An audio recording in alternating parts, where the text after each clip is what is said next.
All right, let's get to the IDF explosion. News overnight in the Israel-Hamas war. At least 21 Israeli soldiers were killed in Gaza. Matt Gutman is in Tel Aviv with the latest developments. Matt, good morning. Hey, good morning, Mary. This was the deadliest attack on Israeli troops. I thought it was 24.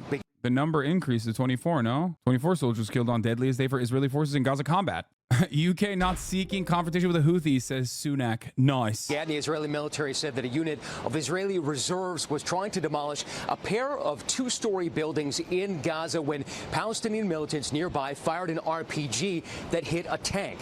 That blast apparently triggered a chain reaction that detonated the mines the soldiers were going to use in the buildings, causing a What a crazy way to explain the story, by the way. Why were there so many mines? Why is there a controlled demolition happening in these buildings? How are we looking at this situation and going, what a sad state of affairs, guys? It's like, bro, we're talking about an invading force doing an illegal occupation as a belligerent occupier upon a population that it's like destroying and doing ethnic cleansing towards. And then they like comically explode themselves as they're horny to fucking shoot another TikTok video about how sick it is to blow up another Palestinian home. And then, yeah, the defensive forces in that situation blow up a tank, and then the tank explosion triggers all of the landmines, ending up with 21 guys dying in the rubble. Yeah, they went full Rube Goldsberg. Yeah, exactly, like a machine, a chain reaction. It's just ridiculous to cover it, simultaneously cover it with like neutrality, the neutral tone that they are invoking here, as though these guys were just like casually there, not doing anything bad. But then beyond that, they're also talking about it like it's a massive atrocity. Your chat is disgusting, dude, and you let them act this way. They're disgusting for what reason? You would never, ever in a million years look at this if the IDF were not considered to be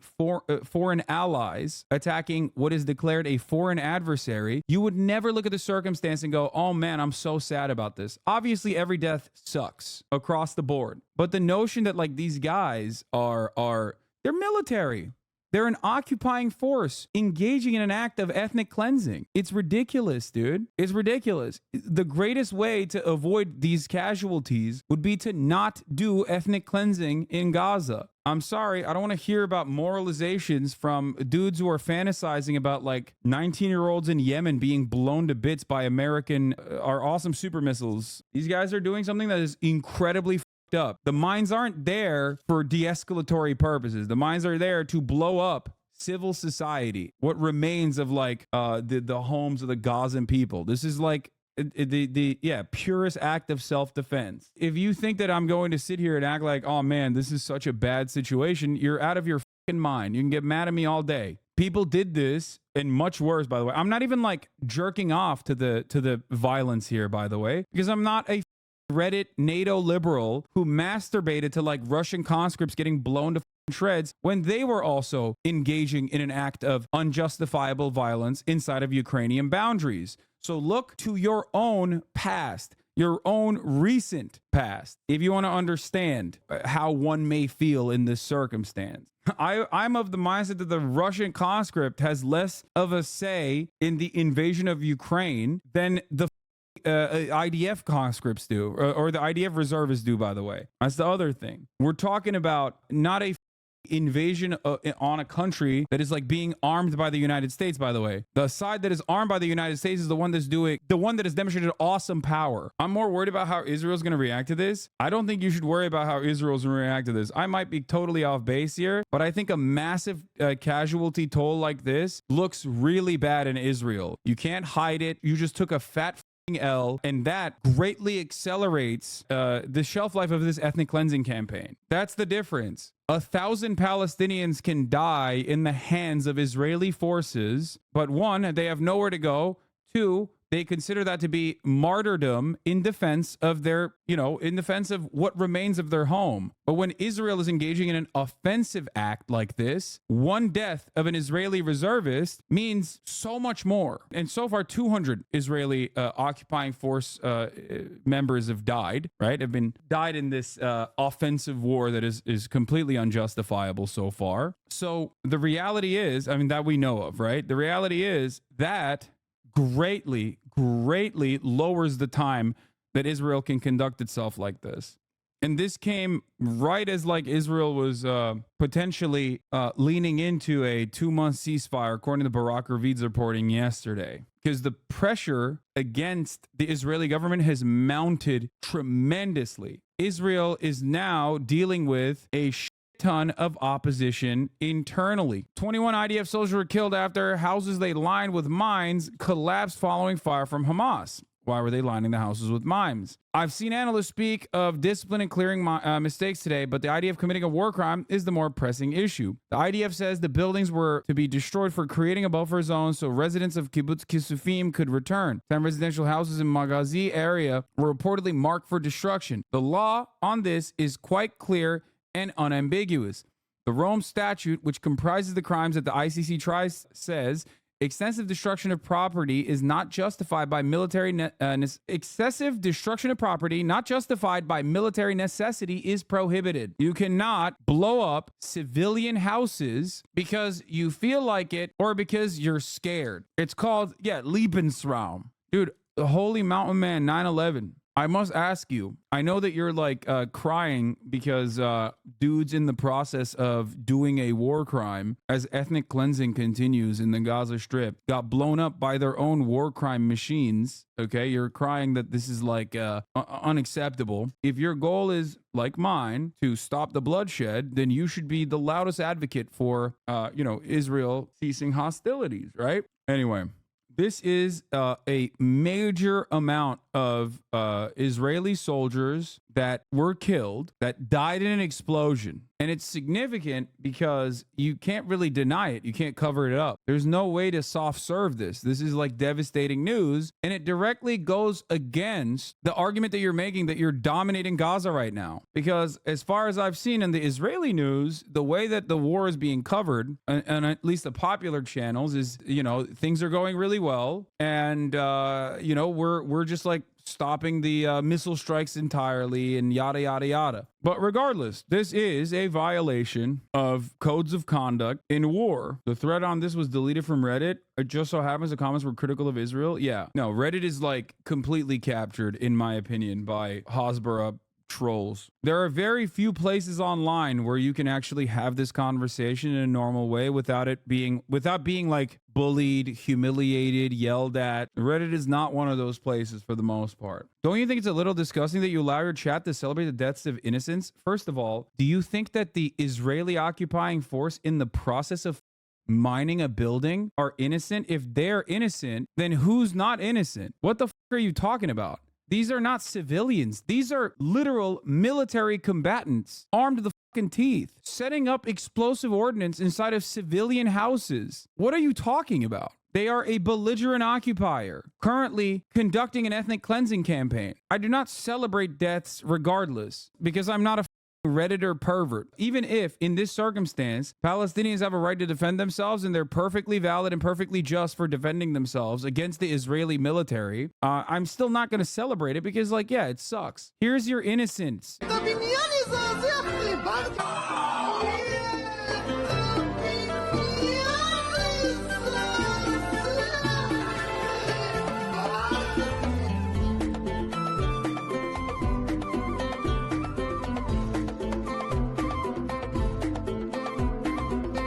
Your innocence, dude. Here, you want to see more innocence? Here, hold on.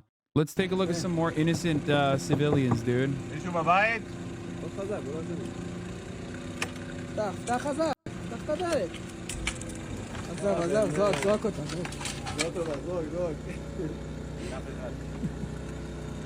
Damn, dude, that's crazy. Here, let's look at some more innocents.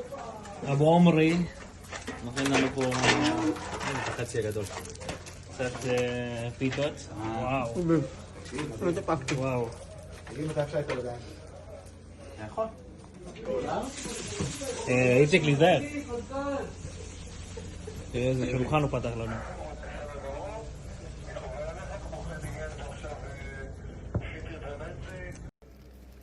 מפעל של ממתקים שמחלקים לילדים כשעושים פיגועים. אנחנו Soldiers were filmed setting fire to scarce water and food supplies as a flex. Others were seen rummaging through private homes and filming boxes of lingerie. Hold on, there's more. Don't, let me show you more innocence. משחקים לי פה אותה. כל הג'לביות, וכפיות, ואללה ודוניה.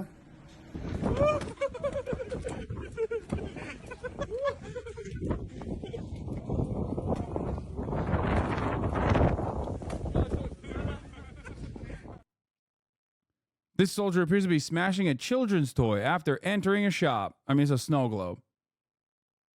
What tactical utility is he presenting in this TikTok? What reason does the IDF have? Here are the soldiers singing a song, which, by the way, ironically, this was included in the South African ICJ case.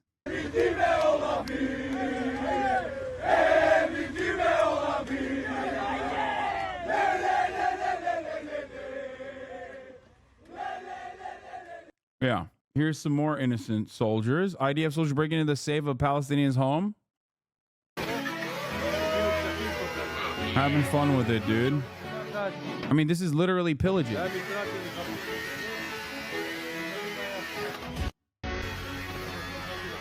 But yo, dude, they gotta raise morale. You know what I mean? Here, let's take a look at this. Israeli soldier dresses up as a dinosaur costume, launch bomb towards Gaza.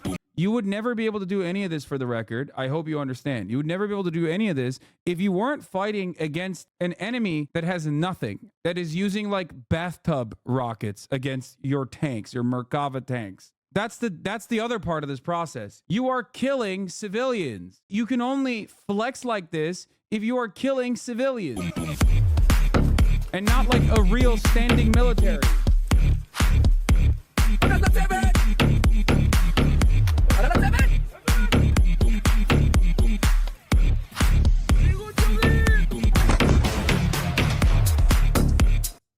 Nice, man. Thank you, dude. Thank you. Yeah, the most Reddit military of all time, dude. They accuse you of celebrating death when you oppose this because they celebrate death when they support it. Exactly. Now, none of these motherfuckers are innocent, okay? They are not. They are currently engaging in an act of ethnic cleansing. When you get upset about this, it's because you see their side as valid. You see yourself closer to where they're at. That's it. You cannot put yourself in the shoes of a Palestinian. You cannot put yourself in the shoes of an Arab. You will never understand that kind of violence. The only time you've ever seen that kind of violence is in movies or on CNN when it's like either brown people doing it to other brown people or we're doing it to other brown people, like entire city blocks reduced to rubble. So you have no framework to understand how devastating that is. I can put myself in both shoes. It's called having empathy. Is that why you said you're right? Now do the other side? Do you have empathy? If you have empathy, why are you asking me like, oh, well, now do the other side. Now do the other side. Because it doesn't seem like this was an empathetic approach. It just seems like you're trying to, in your mind, win an argument. Let me clear it up for you very quickly. Because on October 8th, when there was celebration, I guess, of people that, of militants that like had a bunch of Israeli civilians in the back of the picture press, I said that was condemnable actions. Those are not appropriate things to celebrate. And of course, the victims, the toll is taken upon the normal citizens. I am not going to be one of those people that says like, oh, they're settlers. They deserve the violence. They deserve, getting shot in the streets. No, nobody deserves that. That is precisely the reason why I always criticize Israel. Obviously, nobody deserves that. The difference is you're doing that thing again. You're claiming to be a centrist, and many people do this to specifically be like, what's your position on this? Can you condemn Hamas? Can you condemn Hamas? Can you condemn Hamas? Well, simultaneously, the real purpose for this, because you only get upset about the one side and show one side, that's not true. There's only one side engaging currently in an insane amount of violence. I showed the other side's violence when the other side was doing the violence. The reason why there's only one side to the violence is because it's a genocide, and the genocide is being conducted by one side, which is a superior occupying force. It's ridiculous. Come on. 25,000 Palestinians have been murdered. Come on. We get so incredibly caught up in whatever the narrative is from dominating parties. We just have no way of looking at this and like maybe pulling ourselves out of this conversation for a brief moment and going, hold on, is this appropriate? Like, what is it? cool to talk about Claudine Gay for 5 weeks under the framework that, like, it is actually a call to genocide if you say things of, say things like from the river to the sea? Why is it that it's only those kinds of conversations that are dominating the media cycle? What's up with that? So who are we even against at this point? They're both destroying each other. What bad guys do we support? Come on, brother. That's crazy. There's one side that's destroying innocent civilians. That's it. And no, I will not condemn militancy that is defending its civilian population against a belligerent occupier. So don't come to me and demand centrist takes in the middle of ongoing active ethnic cleansing. Like, that's crazy. Very difficult for me to have some kind of empathy for the genocidaires in this circumstance. Like I've said, every single death is sad, is a tragedy, but I would say some are less tragic than others, if that makes sense. Very strange to me that so many people that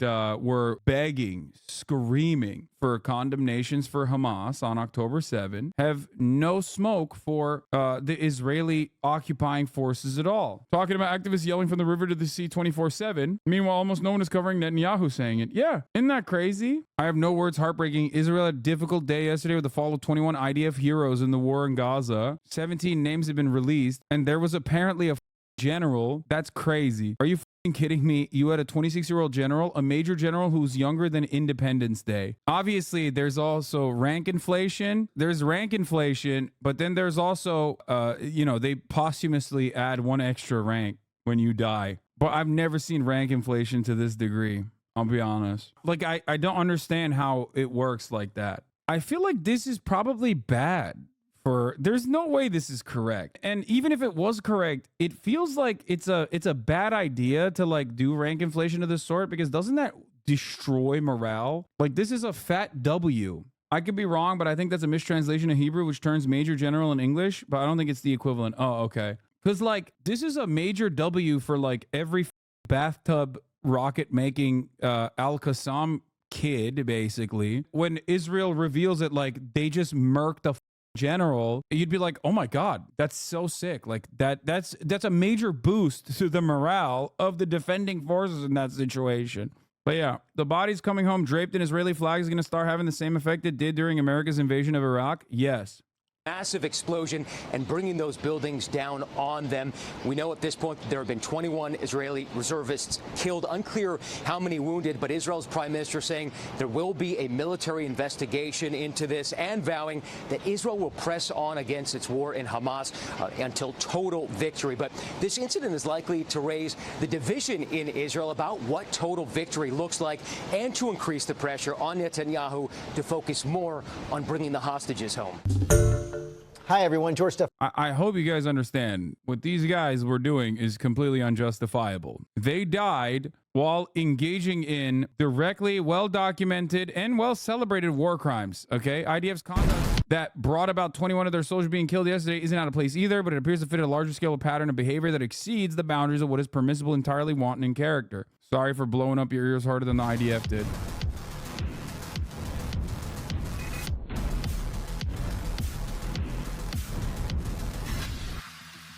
Mossad commentary posted this voluntarily. It's like directly a war crime. Been trying to review exactly how Intel would handle the situation as well. Regarding military necessity, the IDF could prove that buildings within that distance from the border were being used systematically for military activities over time. Would it not fall under military necessity? Does that type of alleged doctrine even meet the criteria of military necessity? Criteria enough to outweigh the protections given to civilian infrastructure? Till now, other than claiming the area was being used for terror infrastructure, the IDF has not provided evidence. The IDF said it was to create a buffer zone for residents to return to the kibbutz. This isn't military necessity that would permit destruction of civilian buildings. Are Israeli people also putting pressure on the government? I saw a video about citizens storming government offices. Yes, they are.